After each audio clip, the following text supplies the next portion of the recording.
Bonjour à tous, c'est Régis the Recruiter et aujourd'hui nous sommes encore à Versailles, de l'autre côté du château, vraiment côté parc. Je vais vous montrer 2-3 images après.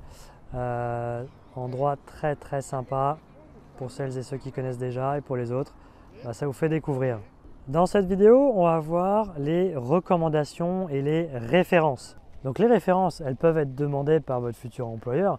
La raison, elle peut facilement se comprendre, on va dire, c'est que lui, ça lui apporte des garanties, ça le rassure, sur le fait que vous soyez quelqu'un de bien, de performant, de réglo.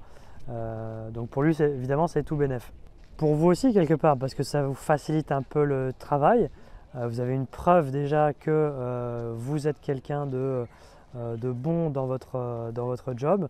Vous avez des recommandations. Après, c'est pas parce que vous avez de bonnes recommandations que l'entretien est joué, loin de là. Alors pour les recommandations, il y a la lettre de recommandation un peu old school, ça se fait toujours. Et après, ce qui se fait pas mal, c'est plutôt d'avoir des recommandations directement sur LinkedIn.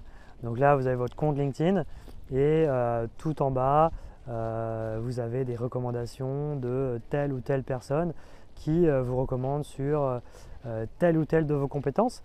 Comme ça, voilà, le recruteur, avant même de vous contacter, il sait potentiellement dans quoi vous êtes bon.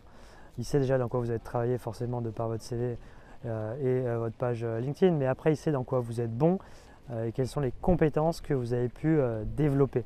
Alors après, je vous entends me dire là, mais si je suis junior, tout jeune diplômé, j'ai pas de référence, j'ai pas d'expérience professionnelle, tout n'est pas perdu pour autant, rassurez-vous. Ce que vous pouvez très bien faire, c'est demander à un professeur de vous recommander dans la matière si possible. Je sais pas, par exemple, vous postulez sur un poste en finance, demandez à un professeur d'une des matières que vous aviez en finance, qu'il vous donne une recommandation. Souvent aussi, quand vous avez fait un mémoire de fin d'études, là vous travaillez en direct, souvent avec un ou peut-être deux professeurs. Du coup là, c'est d'autant plus simple d'avoir une recommandation, à condition bien sûr d'avoir fait quelque chose de qualité et d'avoir été bien noté. Mais bon, a priori, si vous avez bien bossé, il n'y a pas de souci. Ça, c'est la clé. Même quand on est junior, on peut avoir une référence. Vous pouvez mettre celle d'un professeur. Si vous avez fait un stage, plusieurs stages, vous pouvez avoir des recommandations également. Donc n'hésitez pas, ça ne peut pas faire de mal. Et après, le cas inverse, quand vous avez un peu plus d'expérience, ça ne sert à rien de mettre des recommandations sur toutes vos expériences.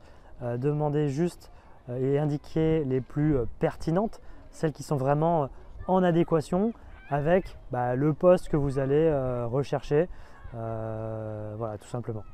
Donc voilà, les recommandations, sachez juste que imaginez que vous ayez un clone, que votre clone il a des recommandations, que vous n'en avez pas, dites-vous que c'est le clone qui sera pris sur le poste.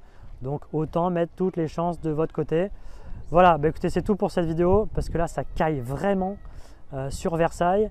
Si vous avez liké, mettez un gros pouce, partagez et on se retrouve très prochainement dans une prochaine vidéo. Allez, ciao!